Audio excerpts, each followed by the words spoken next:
Hey, what's up, tech enthusiasts? Welcome back. Today, we're diving into something critical for your online safety: how to avoid phishing scams, fake messages, and social engineering attacks. We're living in a digital world where our data is like gold, which means cyber criminals are working overtime trying to get their hands on it. They're getting more creative every day with their tactics, making it harder to spot the fakes. But don't worry, I've got your back. In this video, I'm breaking down 7 powerful ways to help you stay secure online. Let's get started. Alright, so first things first. When you're online, whether you're checking emails, browsing websites, or scrolling through social media, you've got to be on the lookout for red flags. Think of it like this. You wouldn't just walk into a dark alley without checking your surroundings, right? Same goes for the digital world. You've got to be aware of the signs that something fishy might be going on. One of the biggest red flags is a strange email address. If you get an email from what looks like your bank, but the address is a bunch of random letters and numbers, that's a major warning sign. Another thing to watch out for is spelling mistakes and grammatical errors. Now, everyone makes mistakes, but official emails and messages from legit companies usually go through multiple rounds of checks. So if you're seeing a ton of errors, it could be a sign that it's a scam. And probably the most common tactic scammers use is creating a sense of urgency. They'll say things like, "Your account will be locked if you don't act immediately," or "This offer expires in 1 hour." They want you to panic and act without thinking. Don't fall for it. Legitimate companies will never pressure you to hand over sensitive information like that. So, remember, always take a moment to analyze the message before you click on anything or give away any personal details. It could save you a lot of trouble. Okay, this next tip is crucial, and it goes hand in hand with the first one. Never, and I mean never, click on suspicious links. This is one of the easiest ways to fall victim to phishing scams. You might get an email that looks super legit. It might even have your bank's logo and branding. But that doesn't mean it's safe. Before you even think about clicking on that link, hover your mouse over it. Don't click, just hover. You'll usually see a little preview of the actual URL at the bottom of your browser window. Take a close look at that URL. Does it match the official website of the company it's claiming to be from? Does it look weird or have a bunch of random characters? If you're even slightly unsure, don't risk it. And here's a pro tip. If you think the message might be legit, don't click the link in the message. Instead, go directly to the official website by typing the URL yourself in the browser. It takes a little extra effort, but trust me, it's much better than getting phished. Now, let's talk about one of the most effective ways to protect your accounts: two-factor authentication, also known as 2FA.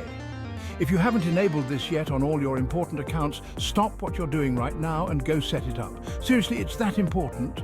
Basically, 2FA adds an extra layer of security on top of your password. So, even if a hacker somehow manages to get your password, they still won't be able to access your account. Here's how it works. When you try to log into an account with 2FA enabled, you'll be asked to enter a unique code. This code is usually sent to your phone via text message or generated by an authentication app. Without that code, the hacker is locked out, even if they have your password. The good news is that most major websites and apps offer 2FA these days. So, take a few minutes to go through your settings and enable it everywhere you can. Your future self will thank you. All right, let's talk common sense for a second. This one should be a no-brainer, but you'd be surprised how many people fall victim to this. Never, and I repeat, never share your personal information online unless you're 100% certain of who you're dealing with. Legitimate banks, financial institutions, and other companies will never ask you for sensitive information like your social security number, credit card details, or passwords through text messages or emails. Think about it, if someone called you out of the blue asking for this kind of information, you'd probably hang up immediately, right? The same rules apply online. If you get an email or message that seems even slightly off, don't take any chances. If you need to verify something or update your information, always go directly to the company's official website or call them directly using their verified phone number. Don't use the contact information provided in the suspicious message. Okay, so we've talked about emails and messages, but scammers also love to use phone calls to try to trick people. You know the drill. You get a call from someone claiming to be from tech support, the IRS, a government agency, or even your bank. They might sound official and use urgent language to pressure you into giving them information.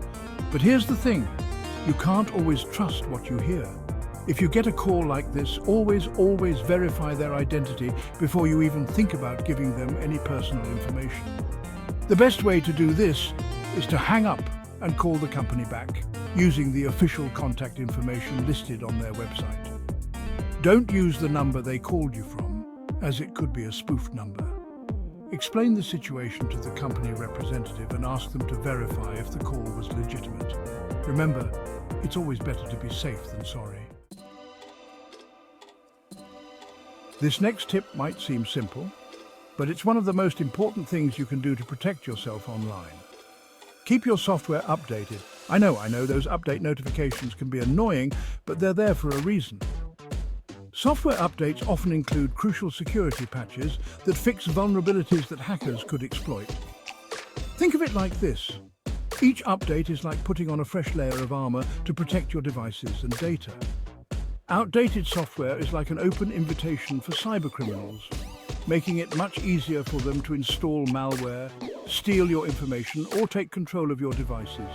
So, whether you're using a phone, a computer, a tablet, or any other device, make sure to keep the operating system and all your apps up to date. Most devices have automatic updates, so check your settings and make sure that's enabled. Trust me, those few minutes you spend updating could save you a massive headache down the line. Alright, let's talk passwords. I know it's probably everyone's least favorite part of being online. But in today's digital landscape, using strong and unique passwords for every single account is non-negotiable. But who can remember dozens of complex passwords? That's where password managers come in. A password manager is like a digital vault for all your passwords. It generates super strong, unique passwords for each of your accounts and stores them securely, so you don't have to remember them all. All you need to do is remember one master password to access the vault. Using a password manager not only makes your life easier, but it also dramatically improves your online security. If one of your passwords does get compromised, the other accounts remain safe because each one has a different, complex password. There are tons of great password managers out there, both free and paid, so do your research and find one that suits your needs. All right, that's a wrap on today's video. Now you've got the tools you need to avoid phishing scams, fake messages, and social engineering attacks. Remember, staying safe online is an ongoing process, so stay informed, be cautious, and don't be afraid to double-check everything. If you found these tips helpful, smash that like button and don't forget to subscribe for more tech tips and security advice. Stay safe online and I'll catch you in the next video. Thanks for your time, tech enthusiasts.